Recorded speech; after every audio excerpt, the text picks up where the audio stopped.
We're going to be moving on here to Carrol. Says shameful feelings kept her from reporting alleged assault by Trump. Now, we all have our opinions about Trump. We all have heard and seen Trump do really crazy things and say outlandish things and just overall be kind of an aloof, bombastic guy. I don't think that most of America has any idea of just truly how evil Donald Trump is, just on a human level. Let's forget about his policy. Let's forget about his policies. Just on a human level, Trump is evil, and it's because of shit like this. Okay, so it says, columnist Carrol, testifying Monday in her civil defamation and battery case against former President Trump, told the jury she didn't report the alleged attack to police because she felt it was shameful to do so.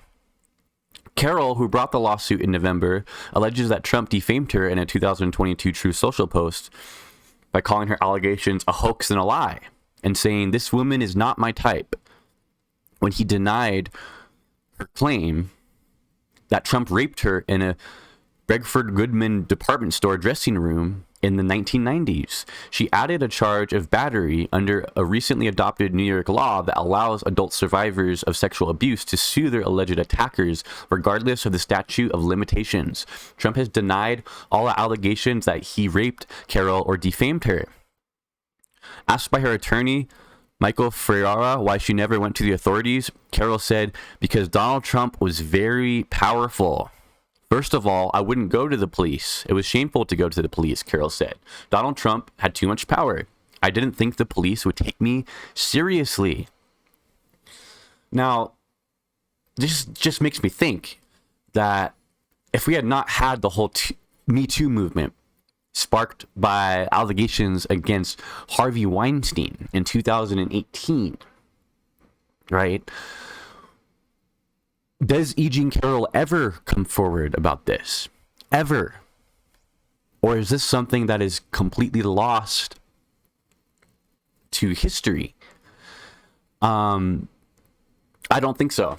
I think the Me Too movement,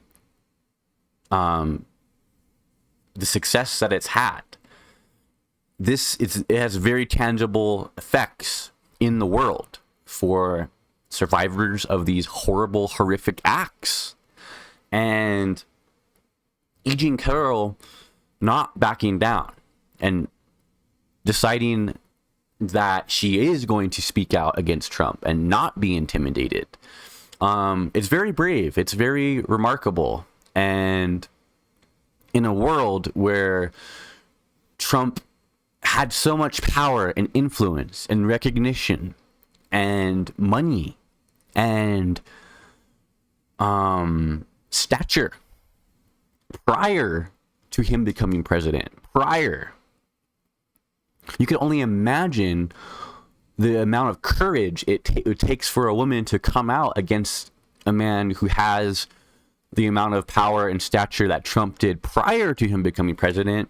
But now that he was elected president in 2016, it makes this case all the more interesting.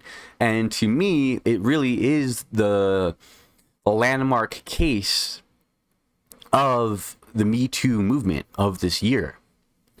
And it is I think you can draw a direct line of Carrol's allegations against Trump to the 2018 Me Too movement. Earlier Monday, under cross-examination by defense attorney Joe Tapachina, Carrol also said she didn't report the alleged attack because, as a woman born in the 1940s, she's a member of the silent generation that didn't speak up about such things. The exchange came after Tapachina introduced several of her advice columns for Elle magazine, in which she suggested that her readers call police in the event of a sexual assault or threat. There are numerous times when you've advised your readers to call the police, despite Carrol never reporting her own alleged rape to police, Tapakina said to Carrol. In most cases, I advise my readers to go to police, Carrol replied. I was born in 1943.